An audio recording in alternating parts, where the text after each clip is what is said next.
Hello, Cleveland. Playoff bound Cleveland Browns fans.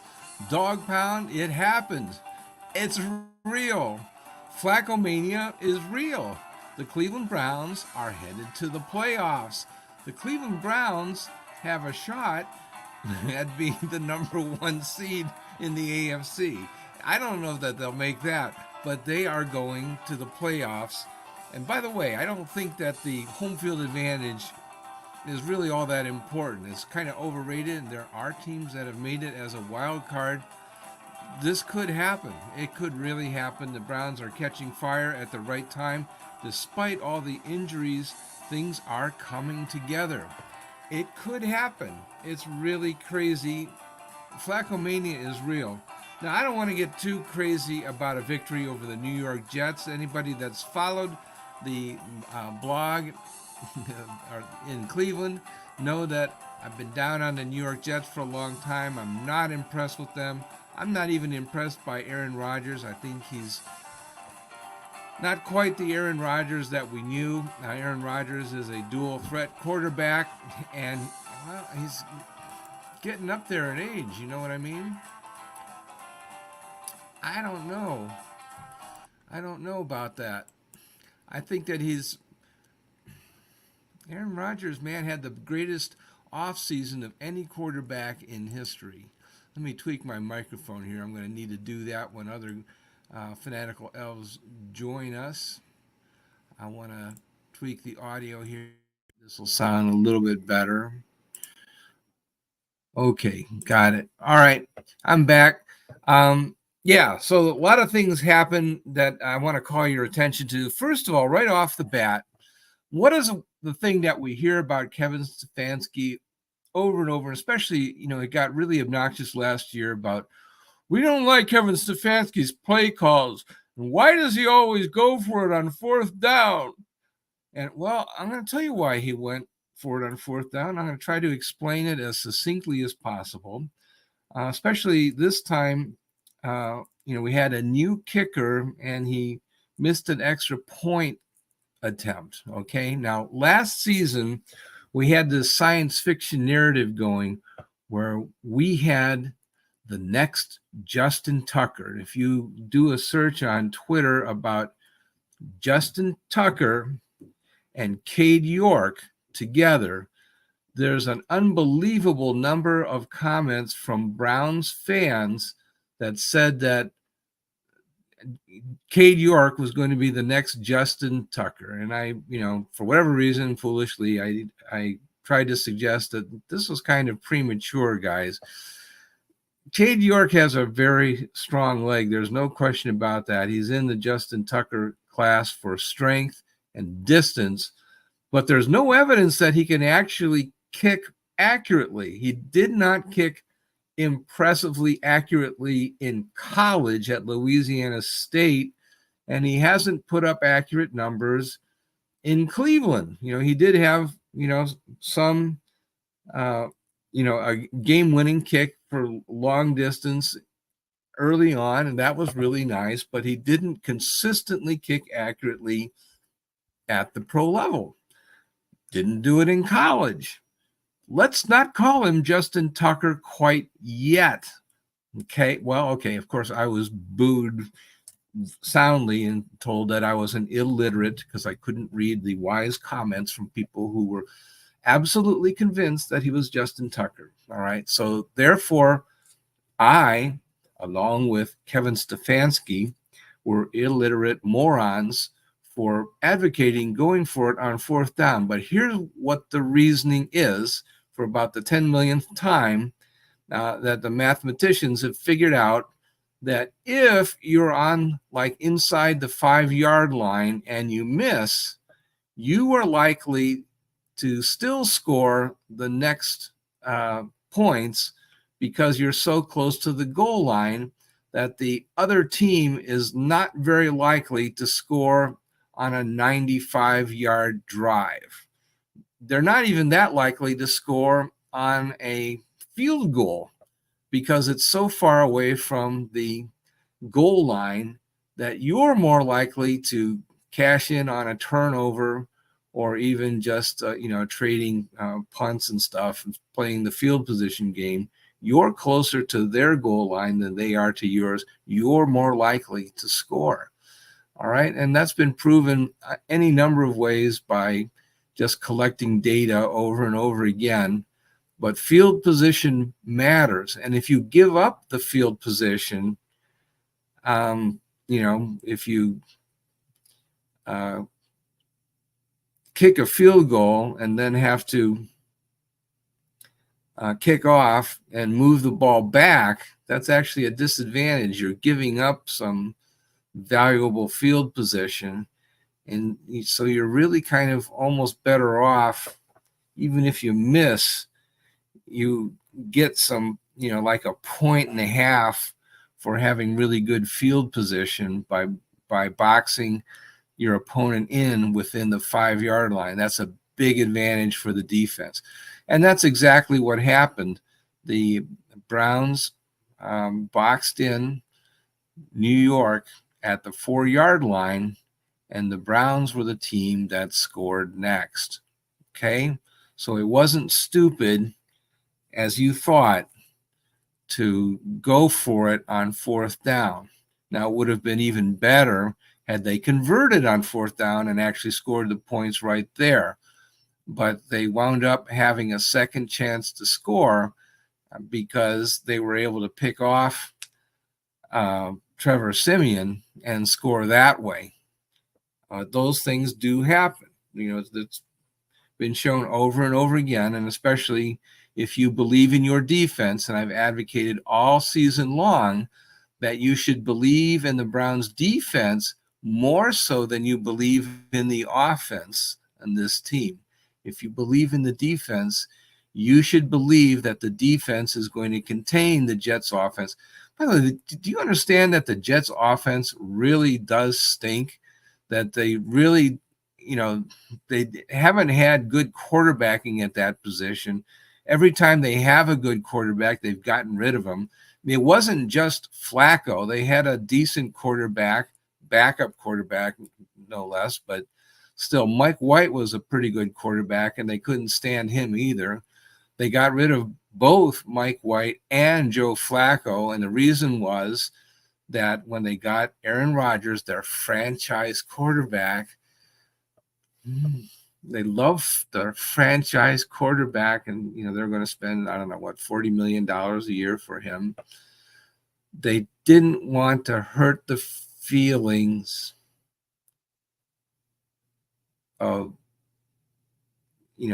their other franchise quarterback, Zach, and so they decided, let's not have any competition. And so Zach was made the second string quarterback, and they got rid of both veterans, both Joe Flacco and Mike White were allowed to leave the team. They basically waved goodbye. We don't want you. And that's how they wound up making their first overall draft pick became the Zach Wilson became the entrenched quarterback of the future, backup to Aaron Rodgers and heir apparent to the job. That's why they did it. And that was stupid. Over and over again, I have explained why, especially in a 17-game season, I believe that teams should aspire to be a quarterback factory and to have as many good quarterbacks as they can get, that they need to have 3 in order to survive a season. There's no reason not to have 3 good quarterbacks. You can always, have a good young quarterback that you'll keep for the next 2 or 3 years, keep them on the roster, a developmental quarterback, and then have a veteran that you'd use right away. Quarterbacks aren't really that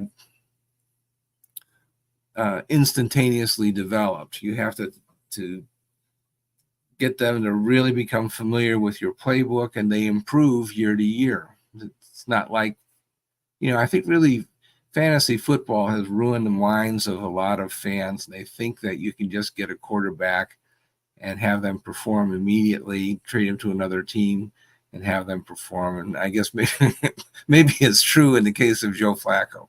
But anyway, so I made it that point that the fourth down play call was the right call. The thing that is totally amazing is that the Browns won this game, scored a bunch of points, and they did it without their offensive MVP.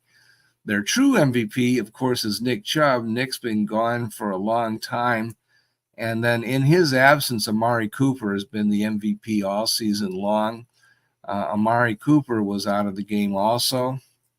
The guy that is supposed to be the MVP is the quarterback, Deshaun Watson. I don't really think Deshaun Watson is that good. I think he's an acceptable quarterback. He's better than average. I do not subscribe to the notion that he is a franchise quarterback and that he is actually worth $64 million per season, which is what his current cap hit is scheduled to be starting next season.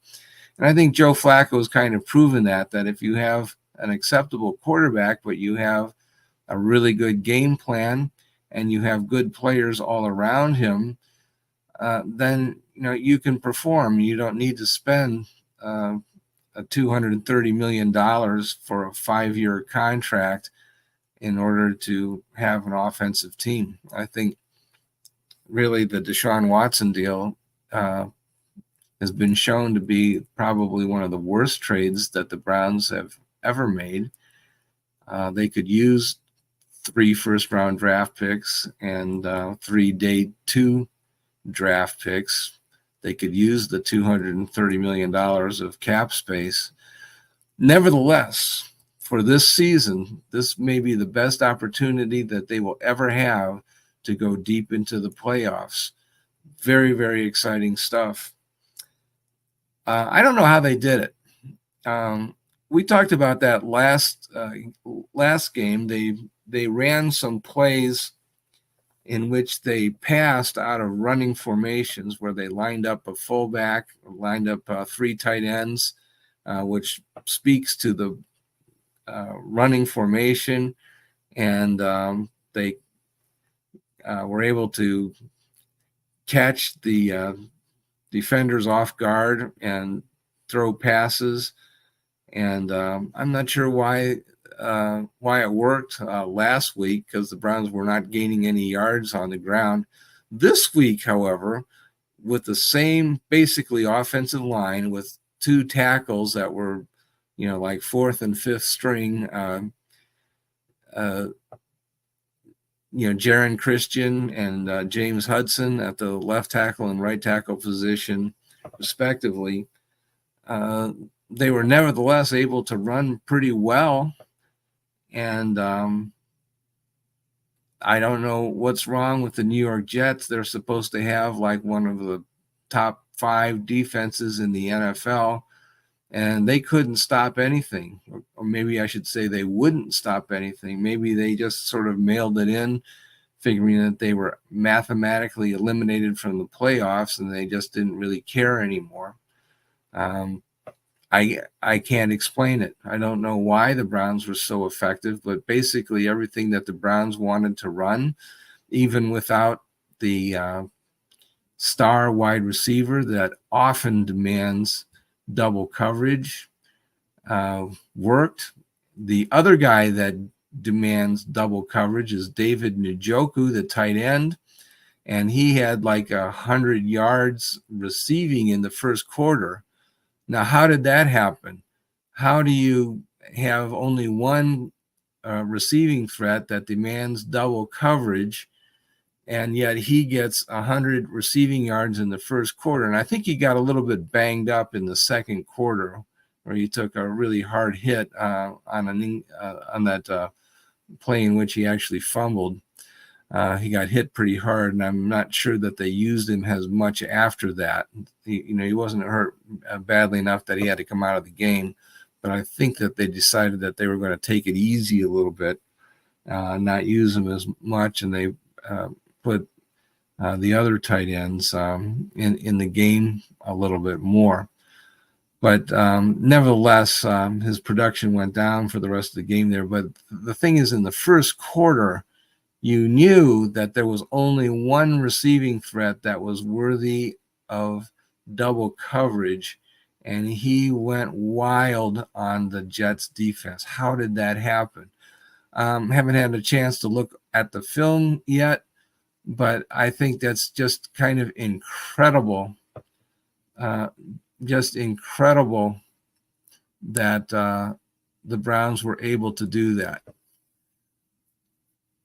Only had one guy that had to have double coverage, and he gets 100 yards in the first quarter. How does that happen to a defense that is supposed to be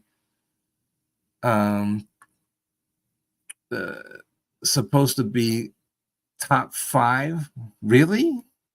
Coach Saleh is supposed to be a top defensive coach. I think he is, but the team just seems to be lost. Maybe it's the fault of the New York media that is just totally, puts more pressure on the New York Jets than just about any other team in the NFL.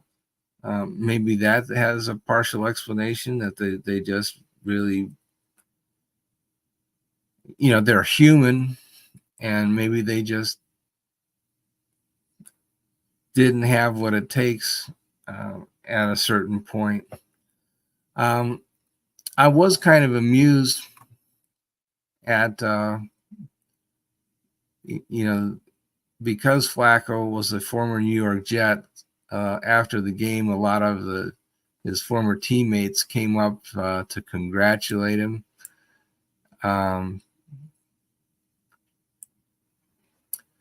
And yeah, let me show you some stuff from Twitter that's just popped up.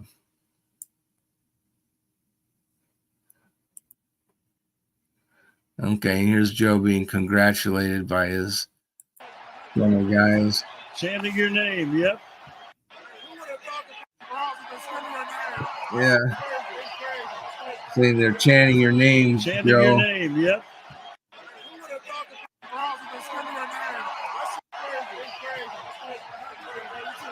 Chanting your name, yep.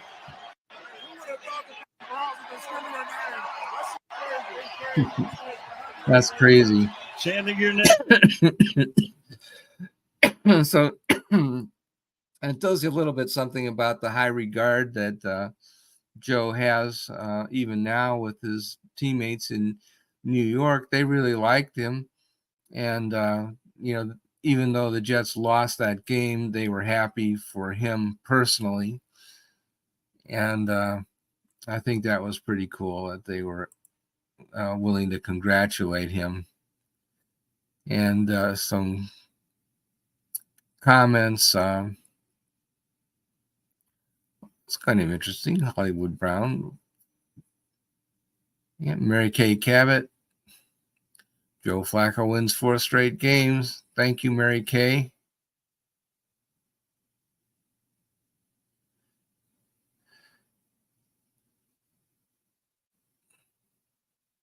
Yeah. Okay.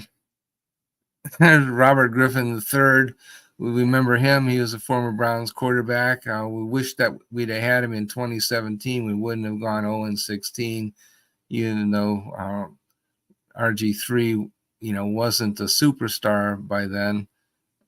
Okay, RG3 says Jet fans are living a nightmare watching the quarterback they could have signed after Aaron Rodgers' injury ball out and lead the Browns to the playoffs. And Joe Flacco wanted to sign with the Jets before the Browns ever came calling. Dang. Yeah, well, okay, and why did they do that? And, my theory is that they didn't want to hurt Zach Wilson's feelings.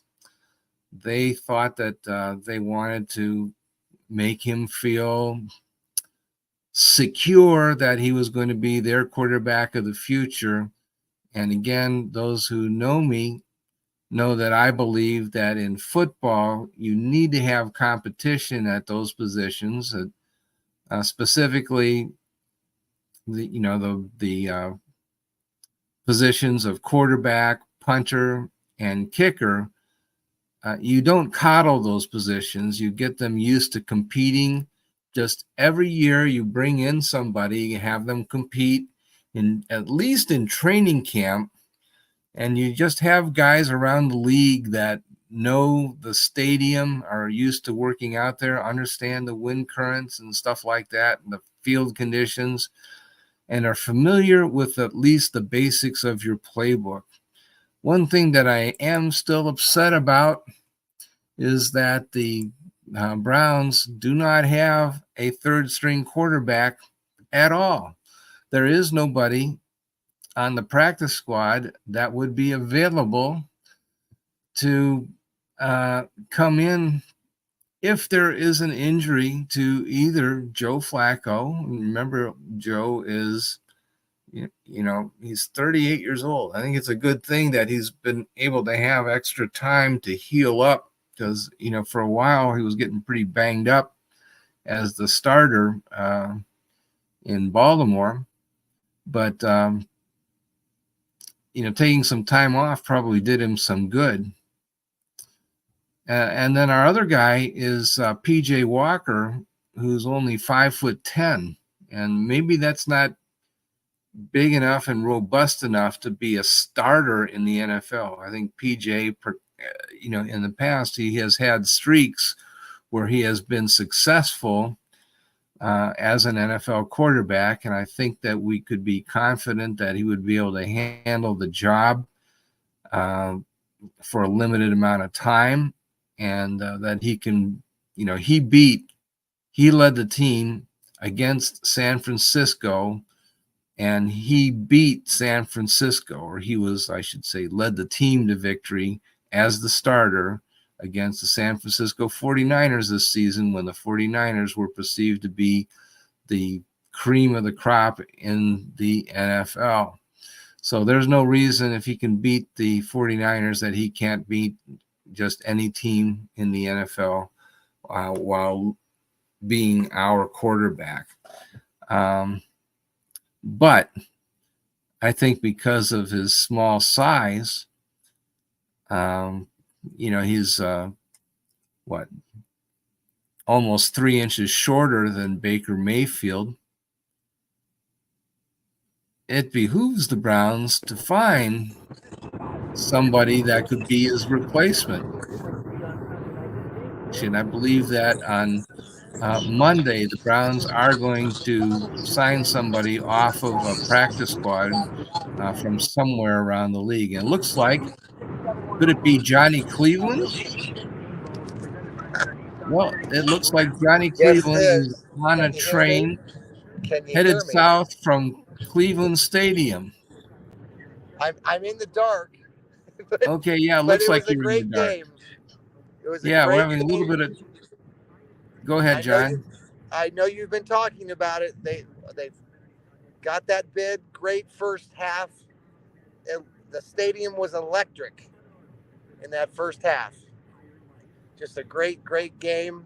Slowed down there in the second half, but hey, we got the win. Well, that is certainly true. It was a great game. It started out really great. I wasn't really thrilled with the way that the defense played. I know you had some complaints that we were following each other on the cell phone a little bit. And you had some criticism of the running backs, although I thought they acquitted themselves pretty well.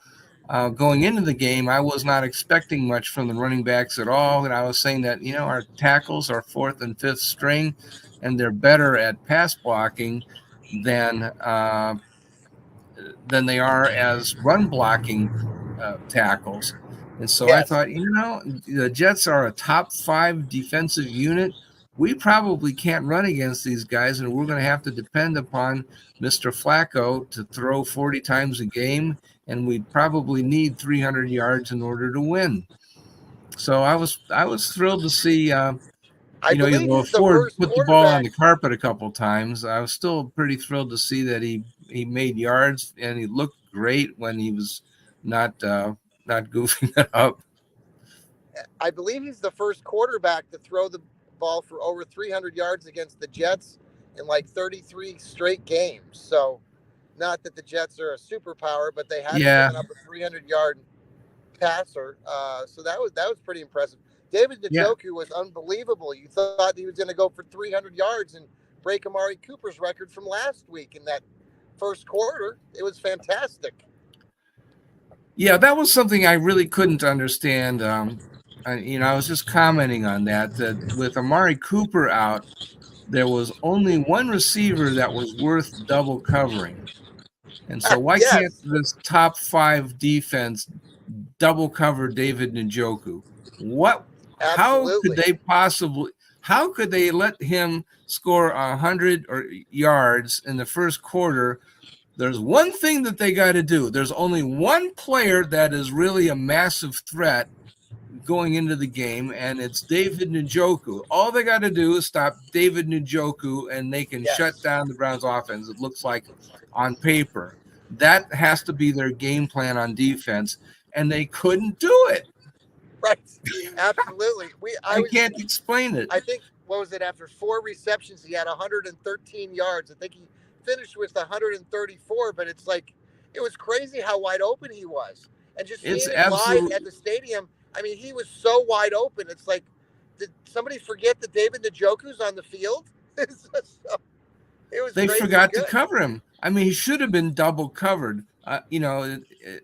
It's hard, when you're watching a game, you can't actually see the coverage downfield all the time.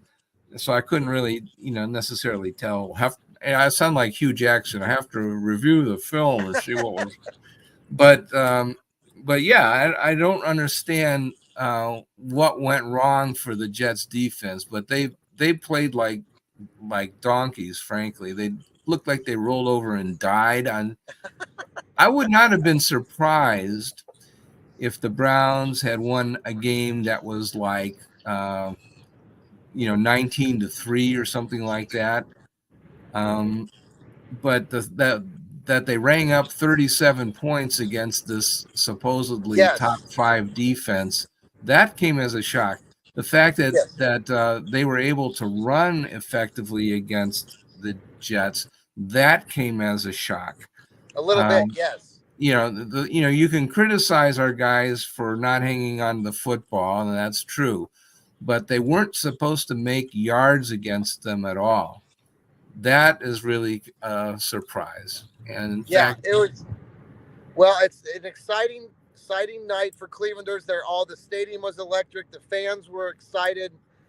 Leaving the stadium, everyone's excited about the playoffs now, and now we'll get to sit back and see what happens on Sunday, and see if the Ratbirds get beat by the Dolphins. That's kind of what we're hoping for.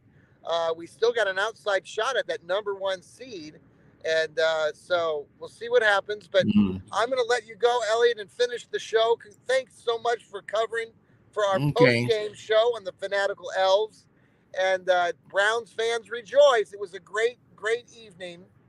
And I'll catch up with you soon, Elliot. Okay. Well, let me ask you one question. Does this mean that we have to root for Pittsburgh? Is that what this means?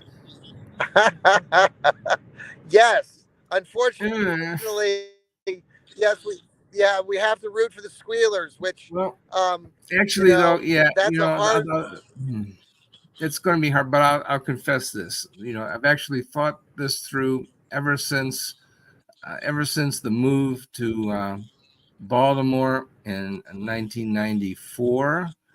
That rooting for Pittsburgh to beat Baltimore is actually not that big of a decision. I've already crossed that Rubicon. I will root for any team. I will root for any team to beat to beat Baltimore, Absolutely. including I was going to mention some enemy nations of the United States that might field a football team, except I better not do that on the air. I might get in trouble. Now, Elliot, have a good night. Thank you so much. Go Browns. And the Browns win a big one tonight. Wow. Elliot, have a All great right. night and finish the show strong. I'll talk to you Okay. soon. All right, great. All That's right. Johnny Cleveland, everybody. Thank you for coming on the show. I'll keep on talking, and hopefully, by the way, fans, you can post your comments right on the show, and we'll post them live. And I'm just going to keep on talking as long as we've got viewers. It was just a really wonderful night. This is a night to celebrate. This is only the second time that the Browns have no, actually, that's not true. We've been in the playoffs 3 times. The new Browns have been in the playoffs 3 times. Remember, there was that time that we made a wild card and we wound up going to Pittsburgh when Kelly Holcomb was also a backup quarterback. Tim Couch had gotten injured, and it turned out that his injuries were much more severe than people realized. Those were actually, there was actually a career-ending injury to his shoulder. In addition, I think he had something on the order of a broken leg or something that was the immediate injury, but he was also dealing with a shoulder injury that ultimately ended his career. But Couch actually led the team to the playoffs in his 4th season with the Browns. A lot of people don't realize that, and it really makes me mad when they call him a draft bust.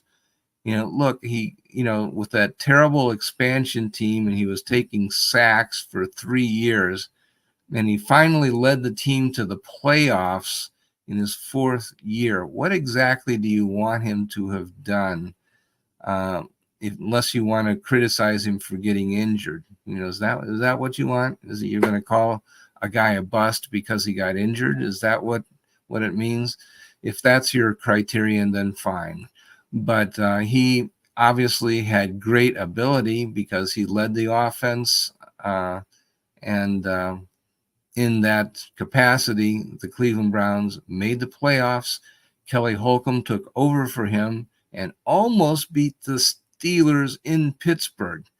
That was a tremendous team, a tremendous effort in that playoff game. I will remember that game all my life. It was just a great season overall. It just was not a good feeling when we let that lead slip away. But both Tim Couch and Kelly Holcomb did a great job that season for the Cleveland Browns. Thank you guys both.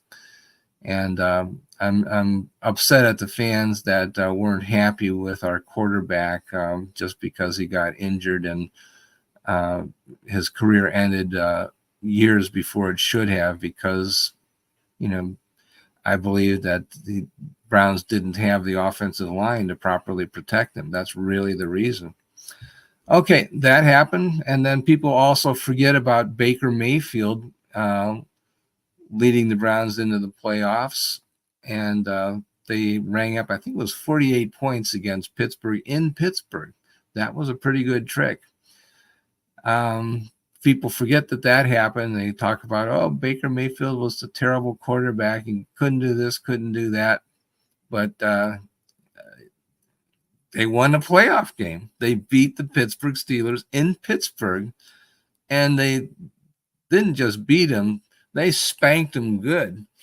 And they rang up 48 points on offense. It was fantastic. And then they went to Kansas City, and they should have won that game. It was a terrible call by the officials. You will recall that Rashard Higgins was going to score a touchdown and was kept out of the end zone thanks to a helmet-to-helmet hit that caused him to fumble, and the fumble went through the end zone, and that was automatically ruled a change of possession and a touchback, and so Kansas City got the ball on the 20-yard line which is totally ridiculous. But that's what the rule is.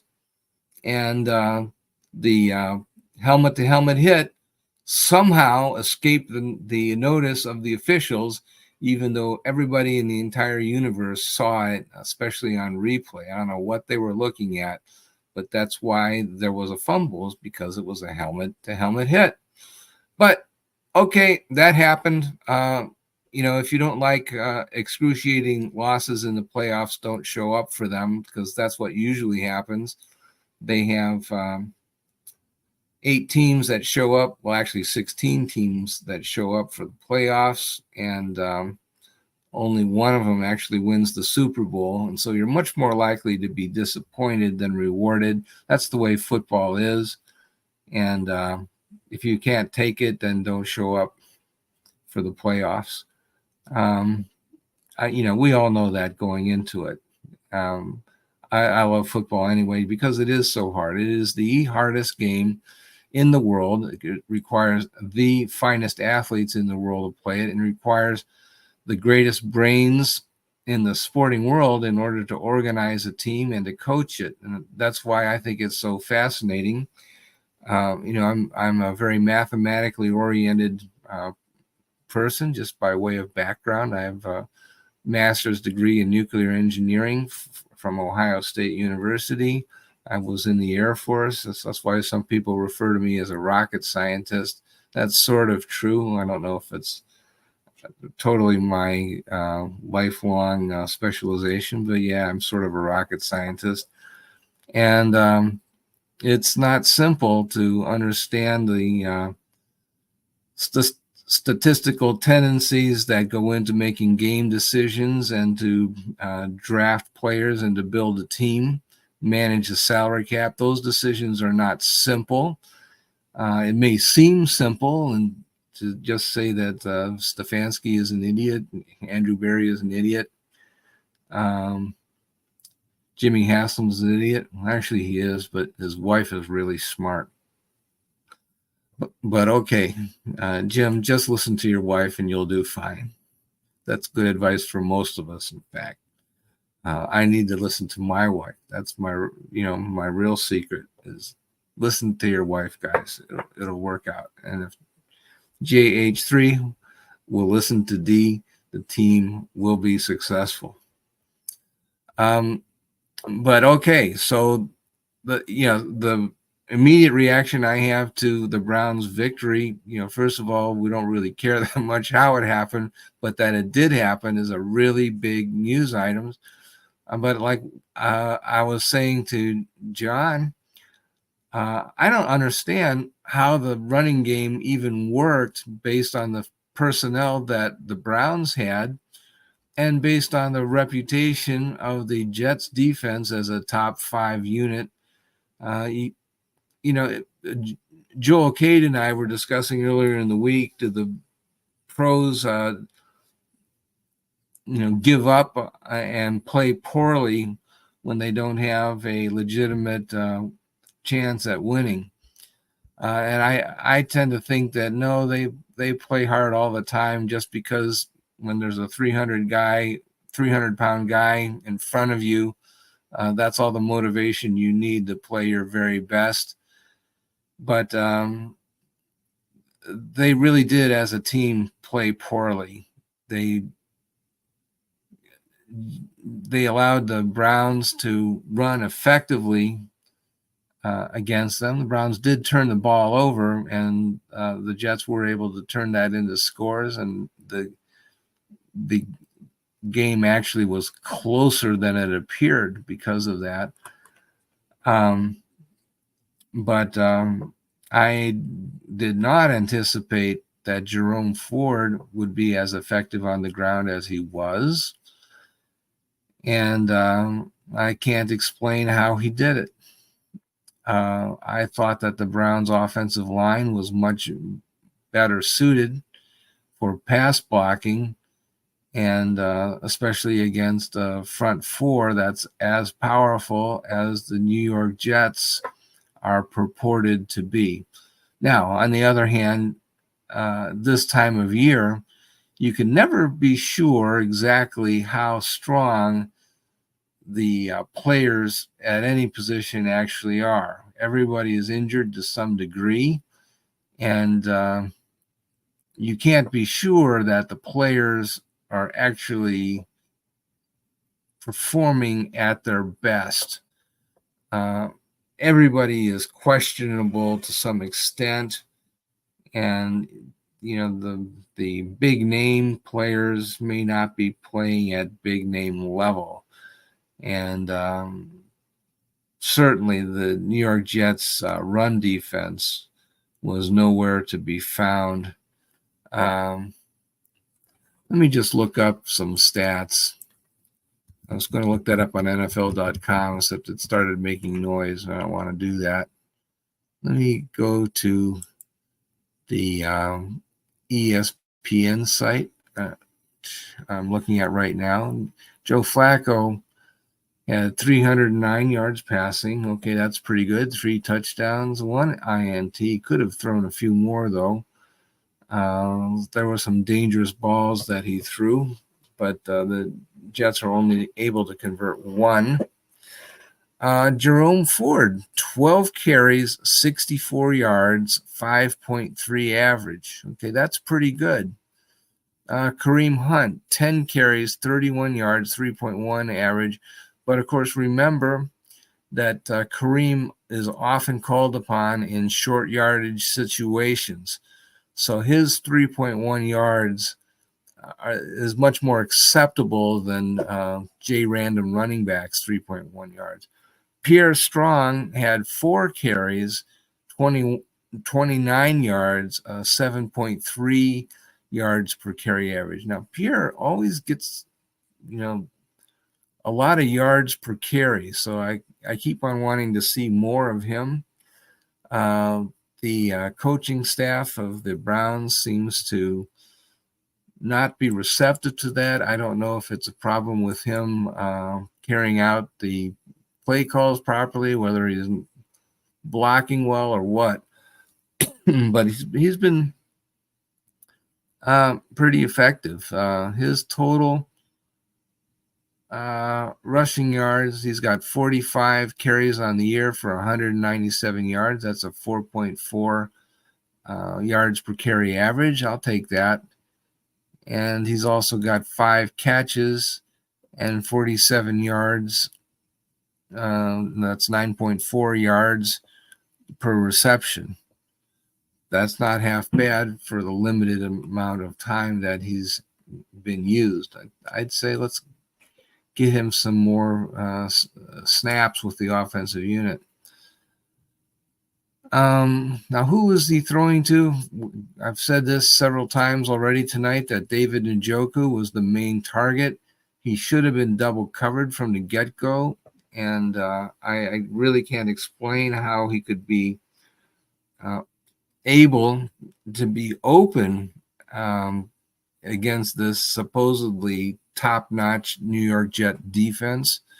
Of course, it is the New York Jets, and they find ways to screw things up. Ford had 2 catches for 57 yards. That's pretty good. And let's see. Ford was 2 receptions and 3 targets. And Kareem Hunt was also targeted once, but did not come up with the reception. So Njoku and Elijah Moore were frequently targeted, and together they combined for 195 yards. Jerome Ford, 2 receptions, 57 yards. That's pretty incredible. Jordan Akins, the 3rd-string tight end, had a reception for 28 yards. Harrison Bryant, 2 for 14. So he did spread the ball out pretty well. Cedric Tillman had only 1 reception out of 4 targets. We'd like to see more out of Tillman. David Bell had 2 catches out of 3 targets. Sort of meh. He had 7 yards receiving. So not that super fantastic, but he did participate. What the heck? So he gets their participation trophy. But no, I'm a little bit disappointed by that. I thought that he was going to have possibly a big day in the absence of his, normally he is overshadowed, shall we say, by Amari Cooper. And maybe that's part of it. Maybe he got some additional coverage that he doesn't normally get. Okay, the turnovers. Man, there were a lot of turnovers. We had 2 fumbles by Flacco, one of which was recovered.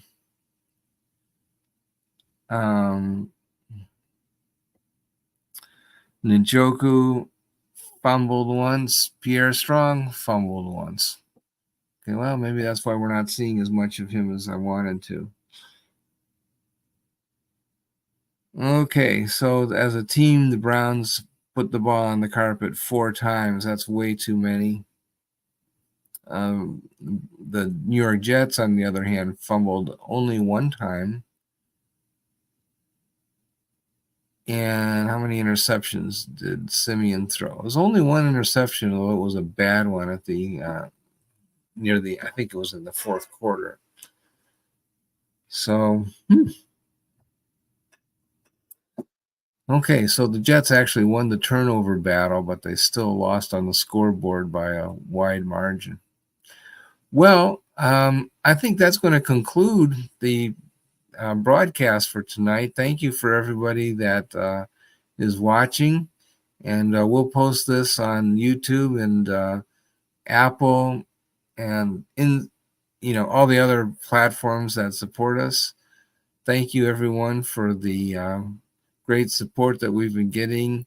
And oh, you know what? I forgot to leave some time for a commercial announcement in the middle, but I think John will be able to splice in some commercial time on the platforms. I'm sorry, John. I got so excited and had so much fun, I forgot to do it. But okay, thank you, everyone. Thank you for all the support you've been giving us all season long. It's been great. We're having a lot of fun here. And congratulations once again to the Cleveland Browns, Coach Stefanski and Coach Jim Schwartz of the defense. It's been a wonderful partnership. The team has been amazingly resilient and very entertaining, and can't wait to see how the Browns do against the Bengals. It would be awesome. Next game. Bye for now, everybody. We'll see you again soon.